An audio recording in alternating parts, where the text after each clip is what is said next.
Salut, je suis Christian. Suivez-moi dans le monde de Portable Winch.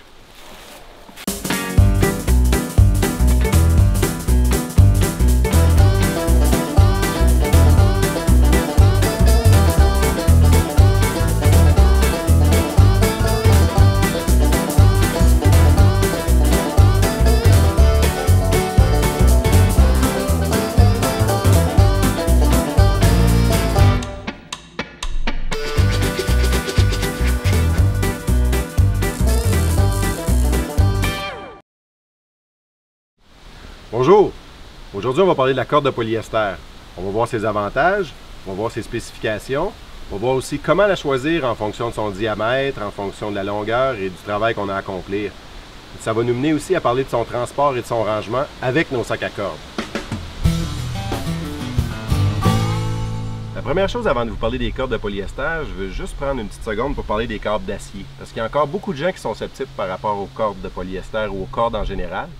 Mais si on fait un rappel des câbles d'acier, on se rend compte qu'il y a beaucoup de désavantages à travailler avec ça. Entre autres, on fait juste regarder ici un câble d'acier qui a eu un pli, il ne reprend jamais sa forme originale. Aussi, on a des brins aussitôt qu'on le brise qui peuvent nous endommager les doigts. Ici, c'est un petit câble, mais avec un plus gros, c'est encore plus endommageable. On se rend compte aussi qu'on a des queues de cochon, on a de la difficulté à enrouler un câble sur un tambour, on ne veut plus travailler avec ça. Les câbles d'acier, on envoie ça à la poubelle. Ce qui nous amène à parler des cordes de polyester. Avec nos treuils, comme il n'y a aucune limite de longueur de corde, on travaille avec une corde de polyester qui, elle, nous permet d'en acheter comme on en a besoin selon le travail à effectuer. Les cordes de polyester ont des avantages particuliers. Entre autres, on parlait de la forme originale sur un câble d'acier. La corde de polyester va toujours retrouver sa forme originale. Ça a aussi une très faible élasticité pour le travail, donc c'est très sécuritaire. Il y a aussi que si on a travaillé avec une corde de polyester, ça endure la chaleur. Sur un tambour cabestan, sur un tambour, on produit une chaleur qui est assez intense. Avec une corde comme ça, aucun problème. D'ailleurs, vous ne pourriez pas utiliser une corde de nylon, par exemple, sur un tambour cabestan, parce que le nylon va fondre et puis ça va endommager la corde et le tambour, et c'est aussi très dangereux. Une chose qui est importante à dire, c'est qu'il y a beaucoup de gens, quand ils voient les cordes, ils pensent que toutes les cordes sont pareilles. Il y a même des gens qui disent « Ah, c'est une corde d'escalade ». En fait, c'est tout le contraire. Ce qu'on veut lorsqu'on tire une charge, c'est avoir une corde statique, donc avec très peu d'élasticité. Si on prend une corde d'escalade, on a une corde qui est dynamique, parce que quand quelqu'un tombe au bout d'une corde d'escalade, ce qu'on veut, c'est amortir la chute. Alors qu'ici, c'est complètement le contraire. Donc, on parle d'une corde statique et non d'une corde dynamique. Maintenant, on va parler un petit peu plus des cordes qu'on offre chez Portable Winch au niveau des diamètres et des longueurs. Donc, en fonction du type de treuil que vous allez choisir, si vous choisissez par exemple le PCW 5000 ou le PCW 3000, vous allez choisir une corde en conséquence. Avec le PCW 5000, vous allez prendre une corde de 12 mm, si vous préférez une corde de 1,5, alors qu'avec le PCW 3000, vous allez opter pour la corde de 10 mm ou 3,8.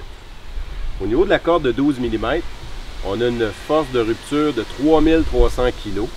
Alors qu'avec la corde de 10 mm, on a une force de rupture de 2200 kg. Au niveau des longueurs de corde maintenant, lorsqu'on choisit notre corde, c'est important de se demander qu'est-ce qu'on va faire avec.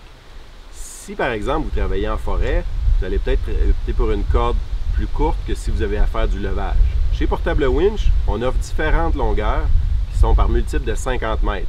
Donc 50, 100, 150, jusqu'à 300 mètres.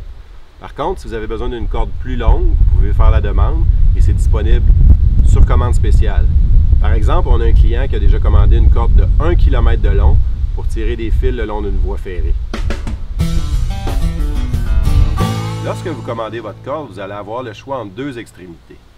Ce qu'il faut se demander, c'est qu'est-ce qu'on va faire avec notre corde. Si vous faites du tirage, vous pouvez prendre une extrémité standard, donc un bout droit, sur lequel vous allez faire un nœud. Nous, c'est clair qu'on conseille le nœud de bouline. La raison, c'est qu'avec un nœud conventionnel, vous perdez jusqu'à 50% de la capacité de la corde. Avec un nœud de bouline, vous perdez seulement 30%, puis en plus, avec un nœud de bouline double, on perd seulement 25%. Donc, pour tirer une charge au sol, un nœud fonctionne très bien. Dans d'autres opérations, vous allez peut-être avoir envie de travailler avec une cosse et une épissure. Dans ce cas-ci, la corde conserve 100% de sa capacité. Donc, dans des opérations comme le levage, c'est très fortement conseillé d'y aller avec ce type de terminaison. La raison pour laquelle vous devriez choisir les cordes Portable Winch parmi le nombre de cordes offertes sur le marché, c'est que ces cordes-là ont été dessinées et conçues par des spécialistes en fonction de nos standards et de nos besoins. Ce qu'on voulait, c'est avoir une corde qui offrait la meilleure performance de friction sur le tambour et une construction adéquate pour répondre à tout type de travail. Donc, si on regarde la construction de cette corde-là, on appelle ça polyester double tresse. Pourquoi? Parce qu'en fait, c'est une corde qui est tressée par-dessus une autre. Et on sait que chacune de nos cordes est de qualité parce qu'à l'intérieur, on retrouve un seau portant notre mention dessus. Lorsque vous allez acheter votre corde, vous allez choisir soit une longueur de 50 mètres qui va arriver dans un sac en plastique ou une longueur de 100 mètres et plus qui va arriver sur un rouleau. Vous allez avoir également choisi votre sac en fonction de la longueur de corde que vous aurez choisi. Ici, ce qu'on veut vous montrer, c'est la première fois que vous allez recevoir le tout, comment sortir la corde, soit du sac ou du rouleau, pour l'insérer dans le sac à corde choisi, sans que ça soit emmêlé, et aussi comment gérer la corde une fois qu'on l'utilise. Donc pour l'exemple, ici, on va utiliser la corde 10 mm par 50 m avec le sac à corde PCA 0103 qui s'installe sur le harnais. Mais c'est vrai aussi pour toutes les cordes que vous allez recevoir dans des sacs de plastique. On va voir plus tard comment le faire sur le rouleau. Ce qui est important en fait, c'est de choisir le bon diamètre et la bonne grandeur de sac en fonction du diamètre de corde et de la longueur que vous aurez choisi. Vous avez toutes les spécifications de chacun des sacs sur le site internet pour faire le bon choix. Donc la première étape, c'est bien évidemment d'ouvrir le sac de plastique. Si on utilise un couteau, on fait attention de ne pas couper la corde, c'est certain. Rendu là, ce qu'on veut en fait, c'est insérer la main dans le sac et aller chercher le milieu de la corde. On ne veut pas tirer sur la corde d'un bout, c'est certain qu'elle va toute s'en mêler. Donc ce qu'on veut faire, c'est vraiment aller chercher, j'essaie de bien le montrer, le milieu de la corde comme ça. Ensuite, ce qu'on va faire, c'est qu'on va tirer sur le sac de plastique pour sortir la corde. Tout en prenant bien soin de ne pas lâcher notre milieu.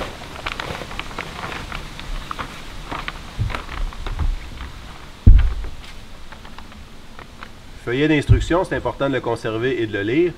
Toujours pratique. Ensuite, ce qu'on veut, c'est ouvrir notre corde pour faire un genre de cerceau avec, comme ça ici. L'idée de ça, c'est d'aller chercher la corde à l'intérieur du cerceau et non celle de l'extérieur. Donc, on cherche l'extrémité.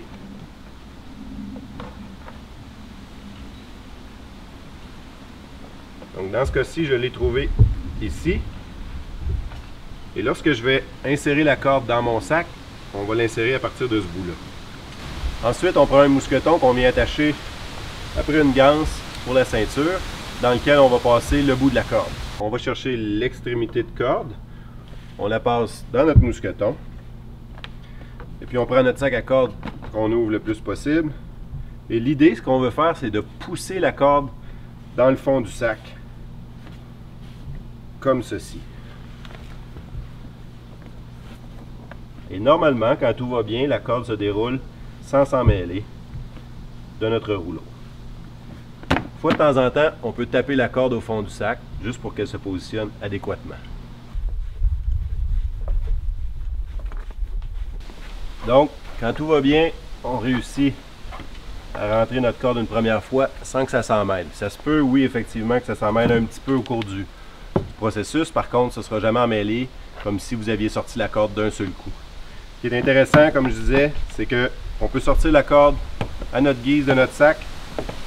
Elle ne va jamais être emmêlée parce qu'elle va toujours sortir de la façon dont elle est rentrée. Donc on peut laisser notre sac ici, marcher avec notre corde sur 50 mètres, il n'y aura jamais de nœud. Quand on est prêt, on veut ranger notre corde, même chose. On remet la corde dans le mousqueton et on vient la repousser au fond du sac. Très simple, efficace. Comme ça, on peut gérer des longues cordes sans jamais que ça soit emmêlé. Si vous avez commandé une corde de 100 mètres et plus, vous allez la recevoir sur un rouleau. Ce qu'on veut avec le rouleau, c'est le mettre en suspens. Dans ce cas ici, j'utilise un escabeau avec un manche à balai. Ça pourrait être 2 chaises ou un manche à râteau, ça fait la même chose. Donc, tout ce qu'on a à faire, c'est de le mettre en suspens. Il y a une pellicule de plastique. On ne veut pas la couper avec un X-Acto, on veut vraiment l'enlever avec nos mains, faire attention, donc on peut la déchirer. Quand on est prêt, on installe notre sac. Et quand on va tirer, ça va dérouler très facilement. Et puis ça va venir rentrer dans notre sac à corde, comme on l'a vu précédemment. Très simple.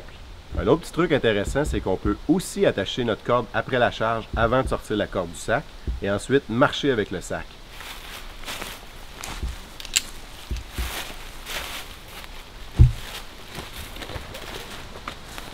En conclusion, ce qui est important de retenir, c'est le choix de la corde selon ce qu'on a à faire avec, le diamètre et sa capacité, et de choisir le sac en fonction de la corde choisie.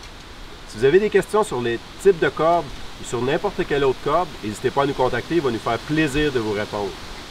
Je vous remercie, à la prochaine!